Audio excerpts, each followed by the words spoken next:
We have a voicemail number. That number is 219-2-DAVID-P. Here is a caller who says, for all these right wingers who don't seem super concerned about a Trump dictatorship, you should go and see what it's like in actual dictatorships. Hey, David. Listen, I think it's time to start showing people what it's like to live in the countries with the dictators. I read the other day one little piece of trivia. In North Korea, they have 10 pre-approved haircuts for the men. Can you imagine a whole country of Donald Trump's hair running around? Right. Oh, my God.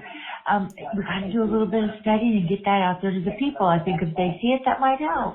Thanks very much. Just a thought. Listen, the caller is absolutely correct.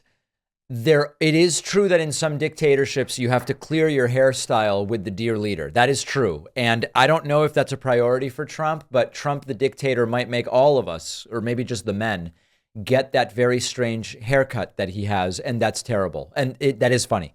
But in all seriousness, these MAGA people who flippantly say, given the option between a Democratic Biden or a dictator Trump, I want the dictator Trump. A lot of people are fine with dictators as long as the dictator is doing the dictatorial things that you like. But that's part of the problem, which is once they're there, they can do whatever the hell they want. And I am appalled at the number of right wingers who are just sort of casually saying, he wouldn't really be that much of a dictator. And I'd rather Trump as a dictator than Biden anyway, because Biden's so bad. And I don't think we have to believe Trump that he'll try to do all the things he's telling us he's going to try to do. A very, very dangerous situation. All these right wingers like to call in and go, David, do you know how it got the way it got in Venezuela?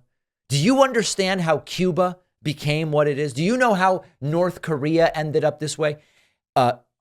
Yes, the answers are different in all of those. But the question I would turn around to them is, do you think that looking the other way when a guy tells you all the dictatorial things he's going to do is the way to protect ourselves from dictatorship? Really scary stuff. We have a great bonus show for you today. We will talk about a possible further expansion of the child tax credit. The Supreme Court will decide, are U.S. cities allowed to enforce anti-homeless laws? And what is happening with electric vehicles in the cold weather? What a situation. I'll tell you my experience with the cold weather and my EV, and we'll talk about what's going on in Chicago and in other areas. All of those stories and more on The Bonus Show. Oh, The Bonus Show, where you want to make money, but everybody else that makes money to fund themselves is bad. Join us on The Bonus Show. For everybody that signs up at joinpacman.com, Alex Jones sheds one tear. And you can use the coupon code SAVEDEMOCRACY24 to get instant access. Folks, I'll see you on The Bonus Show, or otherwise, we'll be back tomorrow.